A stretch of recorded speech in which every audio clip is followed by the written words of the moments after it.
maraming nag-jogging. Ito yung ginagawa natin mga kabro. Ano to? For our physically fit. Medyo nananaba na tayo. Si Mrs. nananaba na rin. Matagal na mataba. Yan mga kabro. So meron dito malapit na 7-Eleven. Then ready na tayo magbiyahe maya lang.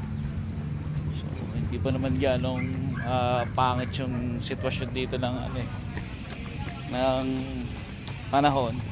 So ambon-ambon pa lang. Siguro maaari pa itong magbago o hindi matuloy yung bagyo. Sana we pray na hindi matuloy yung bagyo dito sa atin sa Pilipinas. So tabuyin dun sa pinakamalayo. Malayong lugar at hindi walang maapektuhan mga tao, mga kabro.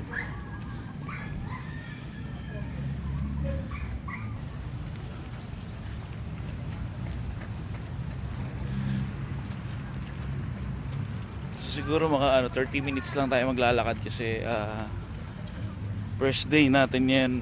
First day ulit natin gawin tong walking lang mga kabro. So medyo okay pa naman yung panahon.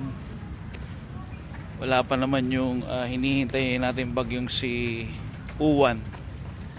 Medyo malakas yung Uwan na yan kasi ayon sa Pag-asa is malaki yung sakop ng bagyo dito pa parating sa Pilipinas.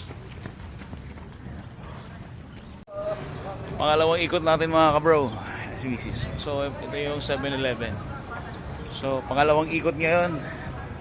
At medyo maganda yung panahon mga kabro. Hindi tumutuloy yung bagyo. Sana tuloy-tuloy mga kabro. Sana tumigil yung ambon. At hindi matuloy yung bagyo. Yan mga kabro. So maraming nag-jogging. Ito yung ginagawa natin mga kabro. Ano to? For our physically fit. Medyo nananaba na tayo. Si Mrs. nananaba na rin. Matagal na mataba. Yan mga kabro. So pangalawang ikot. Hindi ko alam kung makailang ikot kami. So habang nag-walking, siyempre, usap-usap. Samahan nyo rin kami mga kabro. Baka magkasabay tayo dito sa Neapolitan, likod ng SM Fairview, malapit sa Commonwealth Hospital. Okay na mga kabro. Tatlong ikot lang tayo from dito sa 7-Eleven. So dyan din nakapark. Dyan din nakapark yung motor natin. Tatlong ikot dito sa Neapolitan. Subukan natin makikape tayo dito ng libre. Meron mga bro. Saan? Doon? So maghihingi tayo ng kape mga kabro. Libre kasi kape dito, no? Ayun, no? May libreng coffee. Sir, libre ba yan? Oh, libre yan. Ayan. Yan. Oo. Maghihingi kami kape. Ay, mineral din dyan. Oy, thank you. Mayroon dyan.